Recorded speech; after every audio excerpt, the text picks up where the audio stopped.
اعوذ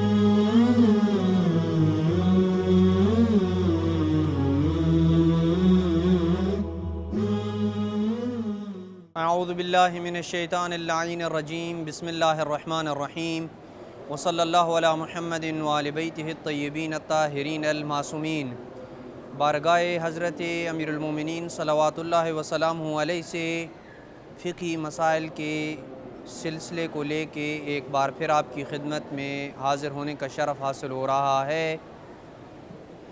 آج ماہ مبارک کے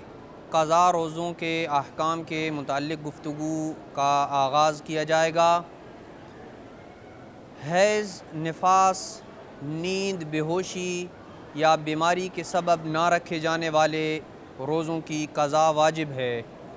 اور اگر کوئی برادر اہل سنت مذہب برادر اہل سنت شیعہ مذہب قبول کر لے تو جو روزے اس نے نہ رکھے ہوں ان کی قضاء کرے گا، لیکن جو اس نے اپنے سابقہ مذہب یا شیعہ مذہب کے مطابق درست رکھے ہوں اور ان سے قصد قربت کا حصول بھی ممکن ہو تو اس کی قضاء واجب نہیں۔ اگر کوئی شخص بیماری کی وجہ سے ماہ مبارک کے چند روزے نہ رکھ سکے اور اسی بیماری کے دوران ہی یعنی تندرست ہونے سے پہلے دنیا سے رخصت ہو جائے تو اس کے ان روزوں کی قضاء نہیں کی جائے گی۔ اسی طرح اگر خاتون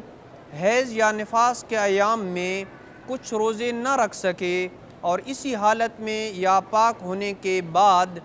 اتنا وقت گزرنے سے پہلے مر جائے کہ جس میں وہ قضاء کر سکے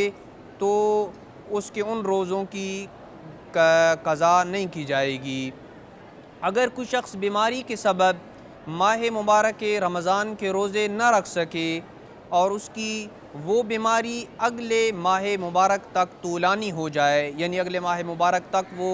بیمار ہی رہتا ہے اور روزے نہیں رکھ پاتا ہے، تو اس پہ قضاء کرنا واجب نہیں ہے، لیکن ہر روزے کے بدلے میں 750 گرام گندم یا آٹا وغیرہ فدیے کے طور پہ فقیر کو دینا ضروری ہوگا۔ لیکن اگر بیماری کے علاوہ کسی اور وجہ سے اس نے روزہ نہیں رکھا تھا تو قضاء کے ساتھ فدیہ بھی دینا واجب ہوگا۔ فدیے کے متعلق یہاں یہ بات عرض کر دینا ضروری سمجھتا ہوں کہ بعض لوگ فدیہ کے بدلے میں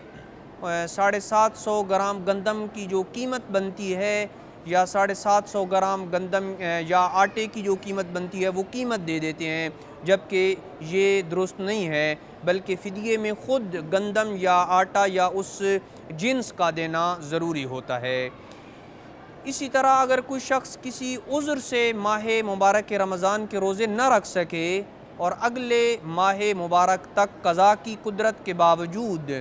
سستی اور کاہلی کے سبب ان کی قضاء نہیں کرتا ہے تو اس پہ قضاء بھی واجب ہوگی، اور ہر روزے کے بدلے میں 750 گرام گندم